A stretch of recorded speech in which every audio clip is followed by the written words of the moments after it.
Hello and welcome to the program today. I'm Layo Olarinde. At least 68 African migrants have been killed in a U.S. airstrike on a detention center in Houthi-controlled northwestern Yemen. This is according to the armed group that says another 47 migrants were injured, most of them critically, when the center in the Sada province was bombed. The migrant detention center in Sada was reportedly holding 115 Africans when the strike hit 4 times shortly before 5 a.m. local time on Monday. Well, there's been no immediate comment from the U.S. military, but the strike is said to have come hours after U.S. Central Command announced that its forces had hit more than 800 targets since President Donald Trump ordered an intensification of the air campaign against the Houthis in March. Yemen has long been a key transit country for many migrants from Africa, mainly from Ethiopia and Somalia, that are trying to reach Saudi Arabia and Oman. Or no African country is yet to comment on the U.S. strike.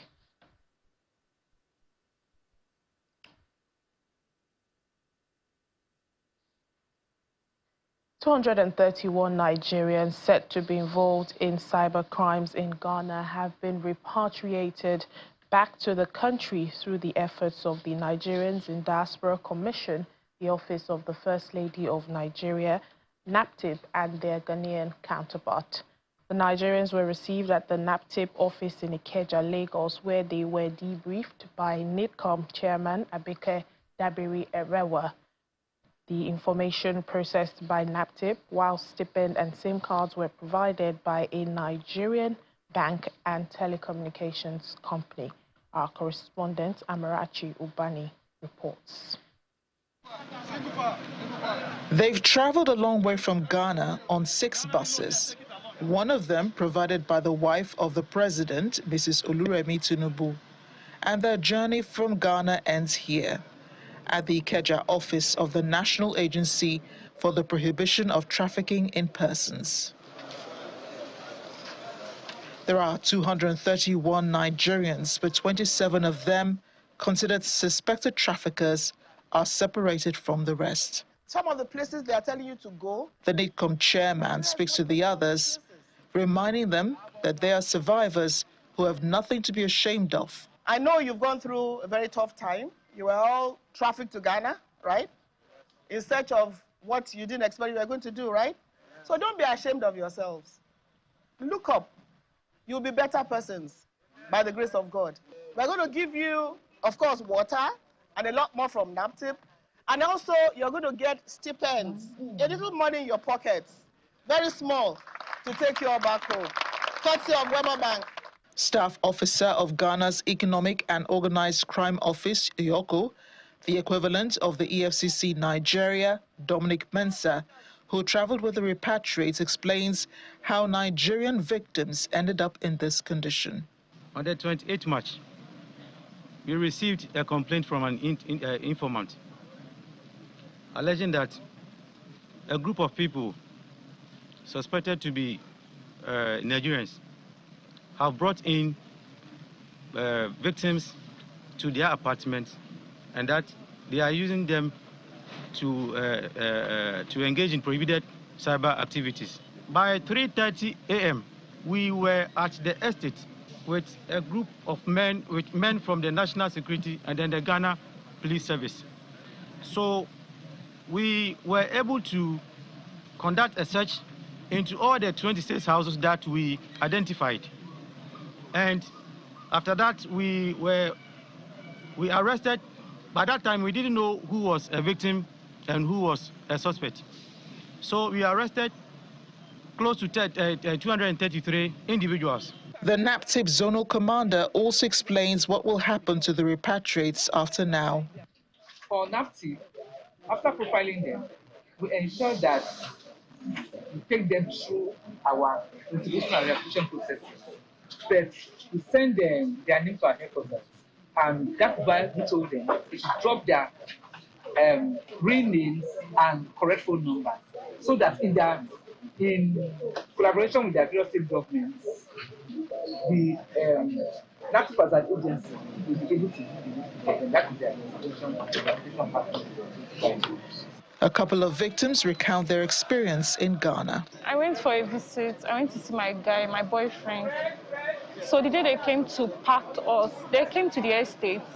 So that day they packed everybody in the estate, including my guy. They called me for company work. So they said that their company work there, so they need people there. So that was how I traveled to Ghana. According to the NIDCOM chairman, the victims are from states across Nigeria, many of them from Edo State. She calls on governors to reach out to NAPTIP to facilitate the movement of their indigents back home. Amarachi Ubani, Channel Television News. Federal government of Nigeria has congratulated South Africa on the occasion of its 31st anniversary of Freedom Day, which held on April 27th. The Minister of Foreign Affairs, Ambassador Yusuf Tuga, in a statement extended warm congratulations to his counterpart, Minister of International Relations and Cooperation of South Africa, Ronald Lamola, on the occasion of South Africa's Freedom Day. The statement adds that this day marks a historic triumph of democracy over apartheid in the country and is also celebrating the enduring spirit of resilience and unity that defines the South African journey. Mr. Tuga also highlighted Nigeria and South Africa's relationship, the significant role both countries play, noting their shared responsibilities as major economies and democracy to promote peace, security, and inclusive development across the continent. He says Nigeria remains committed to strengthening partnership with South Africa across all sectors.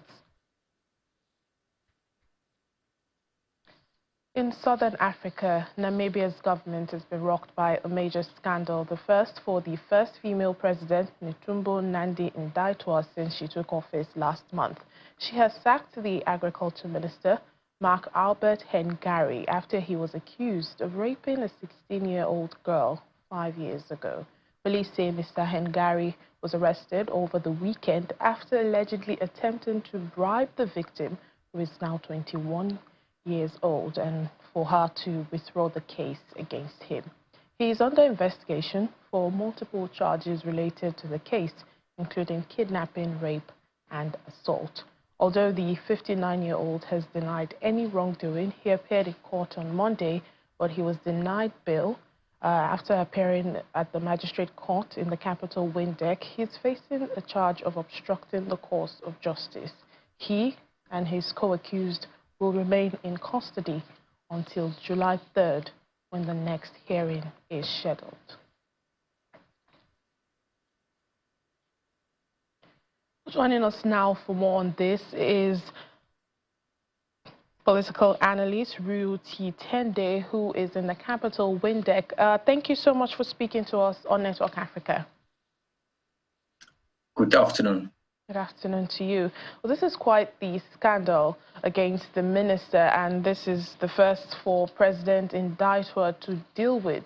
What do you make of this? I would like your thoughts first. Well, it's quite a rocky start to the presidency of our first female head of state. One would have thought that she would be more occupied with pressing issues that engulf the country, unemployment, poverty, inequality, food insecurity, and the likes. But this is politics at the end of the day. There will always be the unforeseen events that an individual will not have control over in terms of who they bring into their cabinet. But one of the reasons for that is perhaps that our existing legal framework does not make it mandatory or compulsory for political office bearers to be vetted. And that is perhaps the loophole that is in our current legislation regarding the vetting process. Politicians of that caliber, in my view, ought to be vetted because they are overseeing a system or a division or a ministry that has a national footprint, and you cannot have individuals occupying such senior positions in government not having been cleared by the security cluster, be it the police or the National Intelligence Service. What kind of impact could these allegations against a sitting minister have, on the public's trust in Namibia's leadership and government institutions? Well, it tends to erode public confidence in that specific ministry that the former minister occupied, because I tend to ask the obvious questions. To what extent will the minister be able to execute his national mandate, considering the fact that he has these charges hovering above his head? And I do not think any person, whether it's a minister or even someone who's a CEO of a private institution, the moment you are facing such serious allegations, you will be distracted from your day-to-day functions as a government official, as a minister, as a CEO of a state-owned enterprise. And people tend to forget when you run for public office, you are representing the entire country. A lot is at stake, and public officials ought to be held to higher standards than ordinary citizens. No one goes to them and tell them that you should run for public office. So if the public are asking you certain questions, and if there are serious allegations pertaining to what you have done in your private life, you'll be judged by two systems. One is the informal one, the court of public opinion. And in that instance, there's no formality, there's no due process. What the people think is true will ultimately become true. Then there's the formal one, the courts of law, the judiciary, the due process that needs to follow. Now, imagine had the minister not resigned and he had to go to court from time to time while being tasked with key national priorities like land reform and the agricultural ministry. It will plow seeds of doubt in the public's imagination. It will be a massive distraction for the government of the day. So I think even though late, he did the right thing. And that's perhaps because he was arrested and because of political pressure as well as public pressure. And, his portfolio, agriculture, Minister for Agriculture, is one of the key industries in the countries. But are there steps, that the government and political parties should take in addressing allegations of misconduct against high-ranking officials, in order to avoid a repeat? Well, look, when political parties canvass for support to the general public, they always tend to project themselves as a government in waiting or a government that will do much better than the previous government. So in terms of a moral compass, that moral compass ought to be squeaky clean. You cannot have a situation where you have promised people one thing and you do the other. Because we tend to live in two worlds, right? There is the world of ideology, how we want things to be, how we want things to play out. And then there's the world of reality, how things actually are. And in most instances, politicians, whether it's in Namibia, whether it's in Nigeria, whether it's in South Africa, they cannot distinguish between the world of ideology, how they want things to be, and the world of reality. Most people live in the world of reality, how things actually are. And the moment you are confronted with such serious allegations, especially that of rape, abduction, kidnapping, and what have you, those are serious allegations. My view has always been that whether you are guilty or not, you are actually distracting the government of the day from going about its day-to-day business.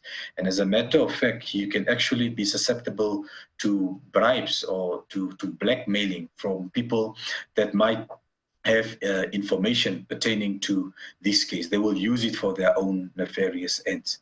And you are dealing with matters of public interest, matters of national interest. So you ought to step down and let the government of the day deal with the issues that you have been appointed to do as a senior minister. Thank you so much, Rui in Titende, political analyst in Namibia. Thank you for your thoughts on our program. You're most welcome. The Vatican's diplomatic representative to South Sudan is calling on the rival leaders in the country to honor the legacy of Pope Francis by ending the country's conflict. Archbishop Seamus Patrick Horgan says there should be an effort to make concrete in the daily life of South Sudan the late pontiff's ardent wish to see a true, durable peace, to see dialogue as the condition of that peace, and to see the silencing of the weapons of war. The Pope, who died on Monday last week, had urged the two sides of South Sudan's conflict to forge a permanent peace during a historic trip to the East African country back in 2023. All recent violence has threatened to end a fragile peace agreement struck in 2018 between the civil war's two factions. The head of the UN mission in the country, Nicholas Haysom, recently warned that the country is on the brink of a return to full-scale civil war.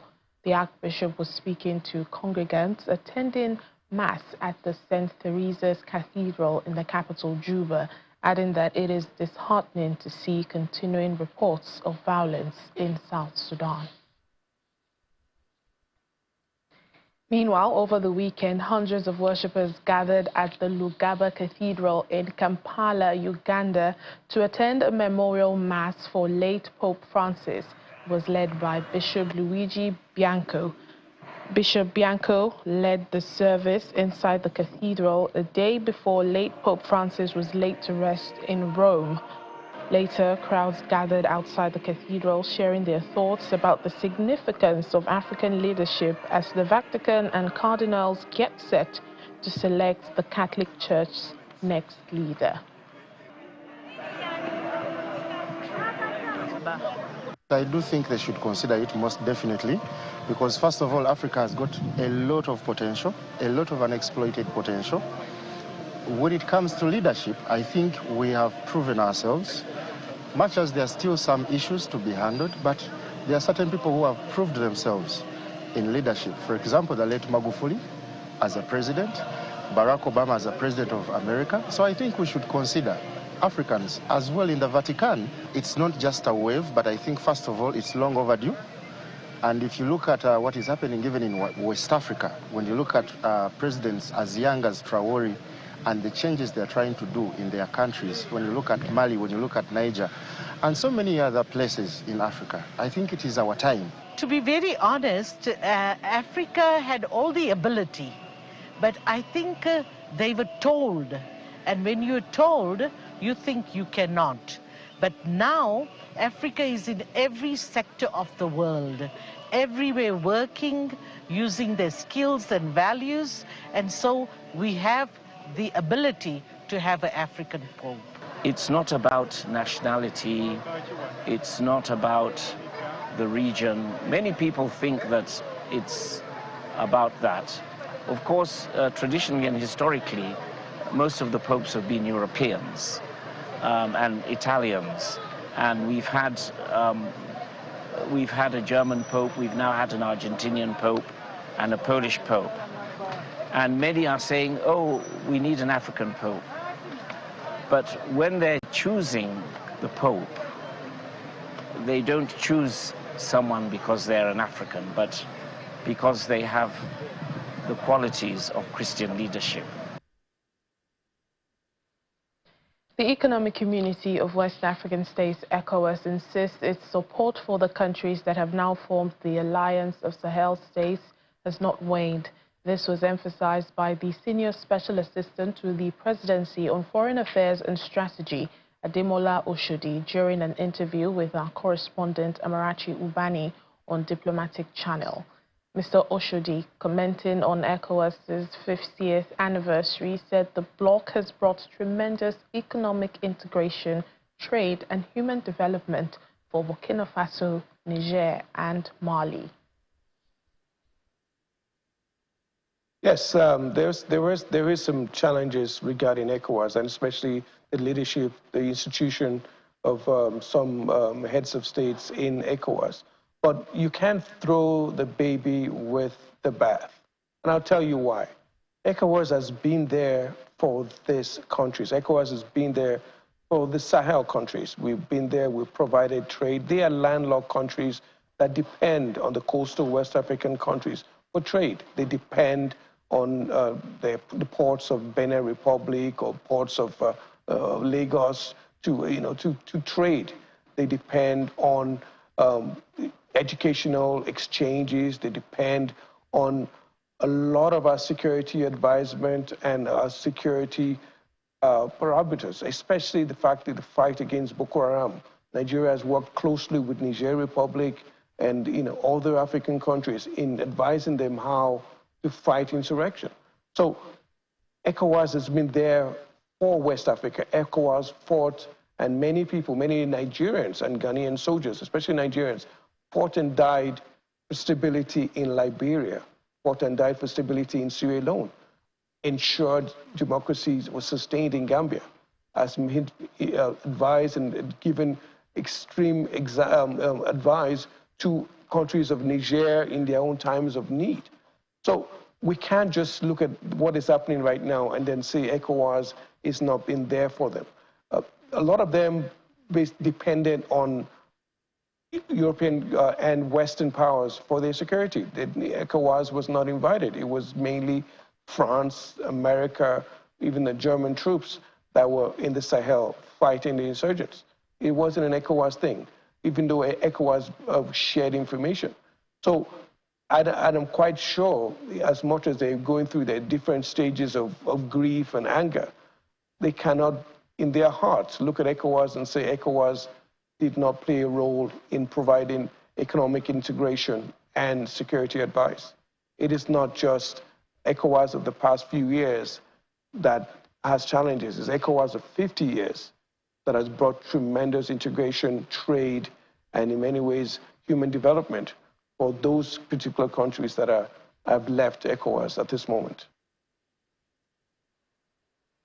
Well, you can watch the full interview with the Senior Special Assistant to the Presidency on Foreign Affairs and Strategy, Ademola Oshodi, as he discusses more ECOWAS-related issues on Diplomatic Channel.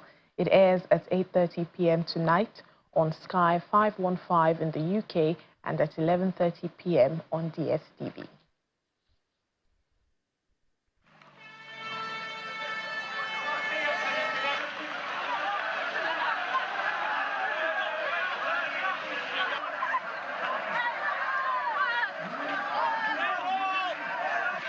And finally, on the program, the 8th edition of the Rabat International Marathon held on Sunday in the Moroccan capital with over 30,000 runners from 76 different countries participating. Omar Chitain was the winner for the men's half marathon, while Moroccan Rama Tahiri retained her title in the ladies' match, winning with a time of 2 hours, 25 minutes, 2 seconds. Marie Tinsolier, the second-place winner of the women's half marathon, speaks of how the race was a bit tough for her. 4 permanent medical stations were set up, as well as mobile medical teams to provide assistance to the marathon participants. The Rabat International Marathon is organized by the Royal Moroccan Athletics Federation and is held under the patronage of His Majesty King Mohammed VI of Morocco.